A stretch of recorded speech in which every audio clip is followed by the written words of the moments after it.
Victoria may become the only state in Australia to currently legalise voluntary assisted dying with the introduction of a private member's bill into the Victorian Parliament. I caught up with Margaret Teigh from Right to Life, a pro-life group in Brunswick, and Tasha Russell from Exit International, a pro-euthanasia group, over Skype from our home in Western Australia, to discuss 3 questions about legalising assisted dying.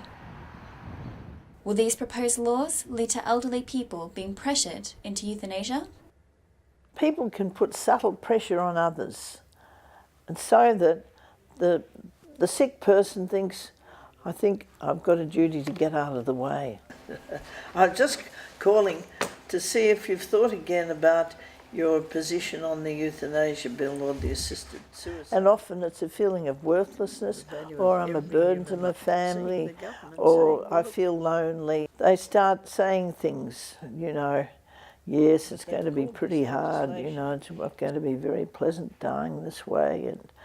And at the back of their mind, they're thinking about the inheritance which they're going to get. You can easily get somebody who's not related to be the witness.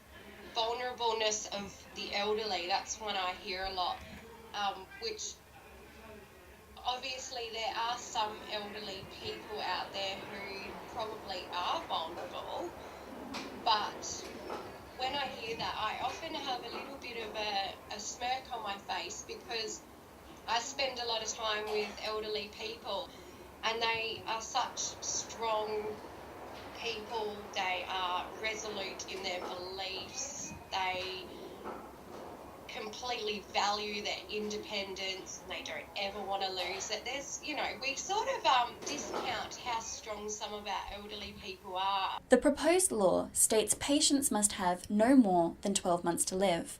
What are your thoughts on this? 12 months to go? Well, you're diabetic, you're sick of life. I'm not having my insulin anymore. I'm not having any more of that. I don't want to have my dialysis. I don't want to take those pills for my kidney disease. A whole range of illnesses, you can make them terminal if you don't have your treatment. The 12 months thing is very, very dangerous. It's very dangerous. So they're jumping through hoops at the end of their life when they've probably got not a great deal left to give. And they've got to be in that last, and this is the one that probably annoys me more than any of them, is that last year of life. So if you've got a terminally ill person who's been given 2 years to live, that they're not necessarily suffering any less than the person given 1 year to live. I came across a woman who was suffering terribly, is MS. Now, you don't die from MS. Life expectancy is only a few years below what a normal healthy person is, so they can live with it for quite a long time, but people really do suffer with it. For instance, they can be in their 40s and living in an aged care home, completely reliant on somebody else. Does making euthanasia legal legitimise suicide as an option for a suffering person? What the government is talking about is assisting people to commit suicide. Voluntary assisted dying bill. God help us. We should be trying to prevent suicide, not say, oh look, we'll change the law so they can do it more smoothly. I mean, it's just like saying the guy next door's beating up his wife and you can hear it, and she's crying and screaming with the pain, and you go in and give him a gun and say, just shoot her. It'll stop the pain, won't it? It'll happen straight away. And that's a similar argument.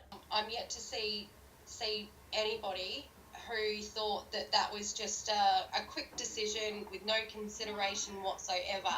It is always taken really, really seriously. If someone really does want to die, they're at a point where they can't take whatever illness they've got or whatever pain they're suffering with or anything else, if they really want to die, they will. So essentially what we do when we sort of allow people to is more, number one, stopping them from dying in a violent way. There's nothing worse than someone jumping off of a building or using a gun or hanging themselves. That's an awful way for someone to die. But also, even if they've come to us and they've put, they've brought the handbook and they've put the measures into place themselves, they die alone. A lot of them die alone because they don't want to implicate their family. A conscience vote is expected for the Voluntary Assisted Dying Bill in the Victorian State Parliament by the end of 2017.